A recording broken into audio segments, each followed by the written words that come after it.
పుష్ప 2ని ఏ cinema break చేస్తుంది? Non దొంగల రికార్డ్ పోయింది, నాన్ బాహుబలి రికార్డ్ పోయింది, ఇప్పుడు నాన్ పుష్ప రికార్డ్స్ అని చెప్పి ప్రతి ఒక్కరు మాట్లాడుకుంటున్నారు. చాలామంది దీన్ని అగ్రి చేయడానికి రెడీగా లేరు, కానీ ఇదే వాస్తవం అని చెప్పి గుర్తుపెట్టుకోండి. ఎంత హేటర్ అయినా సరే దీన్ని అయితే ఒప్పుకోవాలి. సో ఇప్పుడు చూసుకున్నట్లయితే పాన్ ఇండియా రేంజ్లో 10 సినిమాలు అయితే రిలీజ్ అవుతున్నాయి. ఈ 10 సినిమాల్లో పుష్ప 2ని బ్రేక్ చేసేటటువంటి అవకాశాలు ఏ సినిమాకు ఉన్నాయి అనేటటువంటిది క్లారిటీగా క్లుప్తంగా మాట్లాడేసుకుందాం. ఒకసారి మీరు టాప్ 3కి వెళ్ళి చూడండి. టాప్ 1లో మన ఇంకా గూగుల్ కథనం ప్రకారం దంగల్ ఉంటుంది అనమాట. దంగల్ని దాటేసింది పుష్ప. ఓకే, దంగలే ఉంది అని చెప్పి కొద్దిసేపు అనుకుందాం. ఆ తర్వాత టాప్ 2లో చూసుకున్నట్లయితే బాహుబలి ఉంటుంది. టాప్ 3లో చూసుకున్నట్లయితే మన పుష్పనే ఉంటుంది. So Tollywood domination everywhere. ఖచ్చితంగా టాలీవుడ్ డామినేషన్ అయితే క్లియర్ అండ్ కట్గా కానొస్తుంది అనమాట. ఆ తర్వాత మన త్రిబులారే ఉంది, ఇంకా వేరే సినిమాలు అయితే ఉన్నాయి. ఏ సినిమా దాటేటటువంటి అవకాశం ఉంది ఇప్పుడు వచ్చేటటువంటి పుష్ప 2ని అనేటటువంటిది క్లారిటీగా క్లుప్తంగా సిగ్గు లేకుండా మాట్లాడతాం. మీరైతే మొహమాటం లేకుండా వినేటటువంటి ప్రయత్నం చేయండి. మొట్టమొదట ఈ లిస్టులో ఉండేది చావా సినిమా చూసుకున్నట్లయితే శివాజీ మహారాజ్ గారి యొక్క గొప్ప కథ. అది కాక ఆయన కొడుకును మొత్తం బేస్ చేసుకొని తీసేటటువంటి ప్రయత్నం చేస్తున్నారు.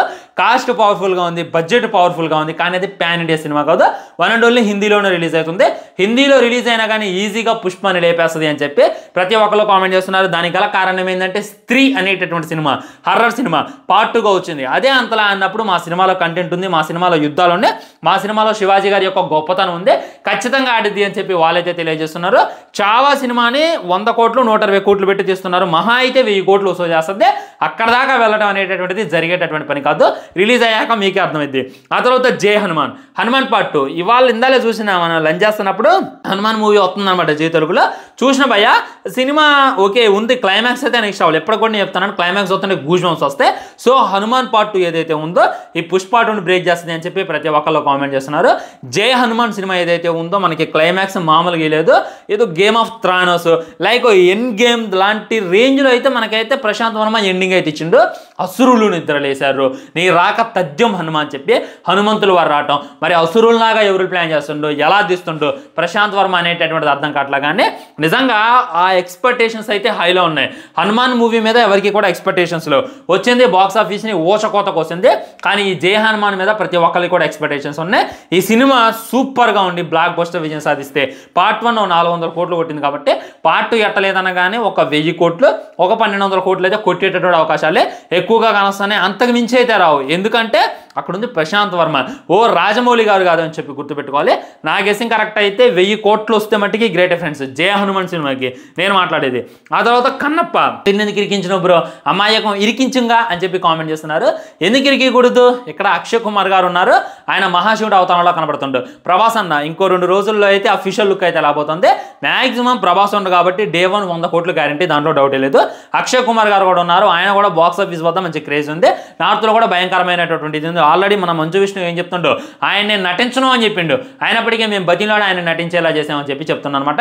సినిమాకి బడ్జెట్ గట్టిగానే ఉంది, ఎట్ట లేదన్నా కానీ ఈజీగా 1000 కోట్లు కొట్టేటటువంటి అవకాశాలు ఎక్కువగా కానొస్తున్నాయి. దీనికి 1000 కోట్ల మించి రాదు. ఎంత బాగున్నా, నువ్వెంత గొప్పగా, అది ఆల్రెడీ రిలీజ్ అయినటువంటి టీజర్ని భయంకరంగా ట్రోల్ చేశారు.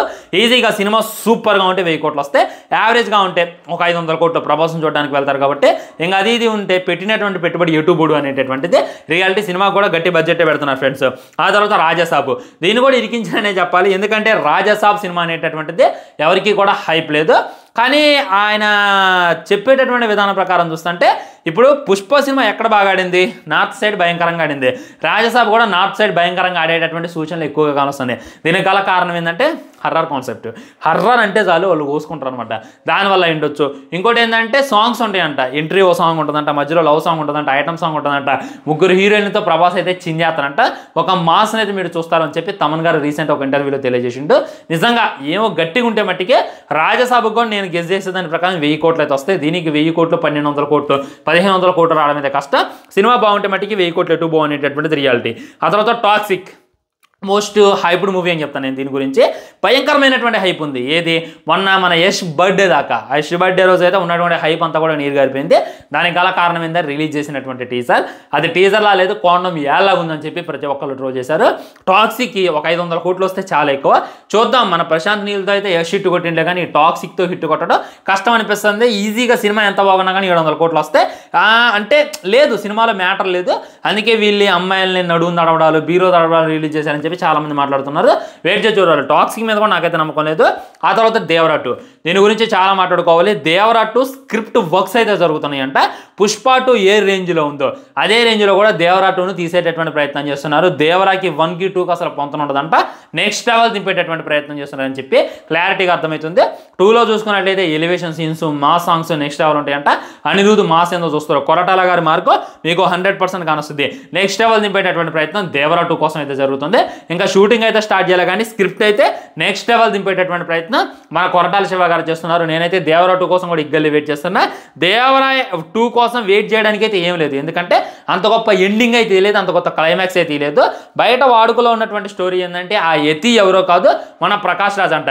ఆ తర్వాత తనని మోసం చేసి చంపేయడం జరిగిద్దంట. చిన్నప్పటి నుండే మన దేవరా చచ్చిపోలేదంట, తను ఎక్కడో ఉన్నాడంట, నిజంగానే సముద్రంలో ఉన్నాడంట. కాకపోతే యతి అంటే ఇప్పుడు వచ్చినటువంటి పోలీస్ ఆఫీసర్లకి అబద్ధం చెప్పిండంట. ఎందుకంటే తను టెర్రరిస్ట్ కదా, ఆ డైవర్ట్ కావడానికి దేవరా చనిపోయిండు అనేటటువంటి అబద్ధం చెప్పిండంట. దేవరా బతికే ఉంటాడంట. లాస్ట్కి మన ప్రకాష్ రాజ్ గారిని ఇరికిస్తారంట. లేకపోతే మన శ్రీకాంత్ గారి యతి అయ్యేటటువంటి అవకాశాలు ఎక్కువగా ఉన్నాయని చెప్పి ప్రతి ఒక్కరు కామెంట్ చేస్తున్నారు. నేనైతే వెయిట్ చేసి చూస్తున్నాను. మరి ఆ యతి ఎవరు అనేటటువంటి దానికి నిజంగా సినిమా స్టార్టింగ్లో అడుగుతారు వచ్చే యతి ఎవడురా అని. అది ఏది చెప్పకుండా మొత్తం చెప్పింది. కనీసం పార్ట్ 2లోనే చెప్తారు, లేకుంటే పార్ట్ 3 అని చెప్తారు. నేనైతే వెయిట్ చేస్తున్నాను అనమాట. ఆ తర్వాత RC-17 దీని గురించి కూడా ఇగ్గల్లి మాట్లాడుకోవాలి.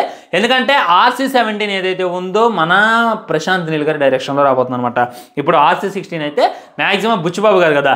RC-17 సుకుమార్ గారు అనేటటువంటిది ఇంకా కన్ఫర్మ్ కాలాగానే ప్రశాంత్ నీల్ గారితో అని చెప్పి బయట అయితే కట్టి వార్తలు అయితే వినపడుతున్నాయి. ప్రశాంత్ నీల్ గారి సంగతి మీకు తెలియదు కాదు, మినిమం చెప్తాడు.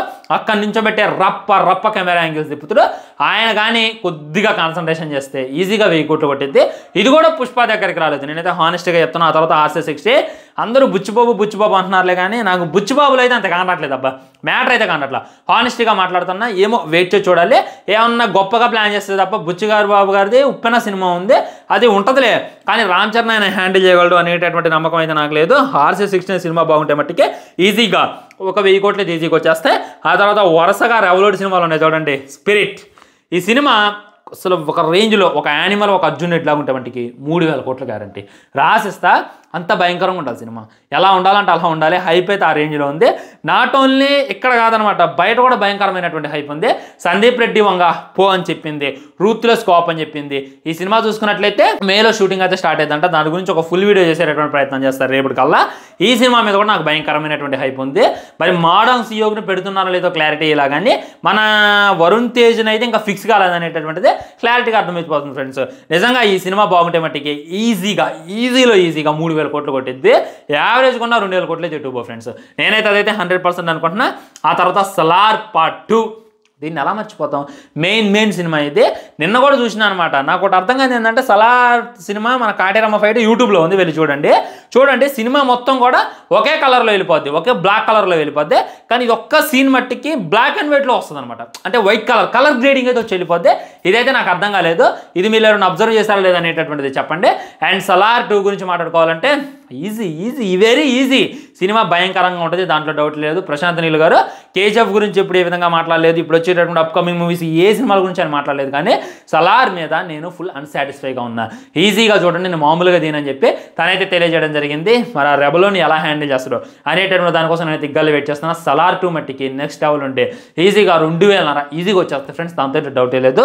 ఆ తర్వాత కల్కి 2 ఈజీగా చెప్తున్నా. నాగ్ అశ్విన్ అయితే తీసే విధంగా అయితే కల్కి 1 ఇలా జస్ట్ 20 నిమిషాల్లోనే తను డైరెక్ట్ చేసిన అనేటటువంటి ఫీలింగ్ కలిగిద్ది. ఇక కల్కి పార్ట్ 2లో అయితే తను ఫుల్ డ్యూటీ చేసేటటువంటి ప్రయత్నం చేస్తున్నట్ట. ఈజీగా మైథాలజీని ఆల్రెడీ ఇంకో వీడియో చేసిన, అది చూడండి మీకు క్లారిటీగా వస్తుంది. ఈజీగా కల్కి 2 ఎట్ట లేదన్నా కానీ 2000 కోట్లు ఈజీ కొట్టేస్తుంది, దాంట్లో అయితే డౌట్ లేదు. ఈ విధంగా మొత్తం 11 సినిమాల గురించి అయితే డిస్కషన్ చేసిన. ఈ 11 సినిమాల్లో ఓన్లీ పుష్పాన్ని దాటేటటువంటి క్యాపబిలిటీ ఏదైనా ఉంది అని అంటే ఖచ్చితంగా ఇవే అనమాట. వీటికి మించిన సినిమాలు అయితే లేవు. ఇంకా పుష్ప 3 దాటొచ్చులే, కానీ మరి అల్లు అర్జున్ నెక్స్ట్ సినిమా దాటిద్దాం అంటే దాటదు.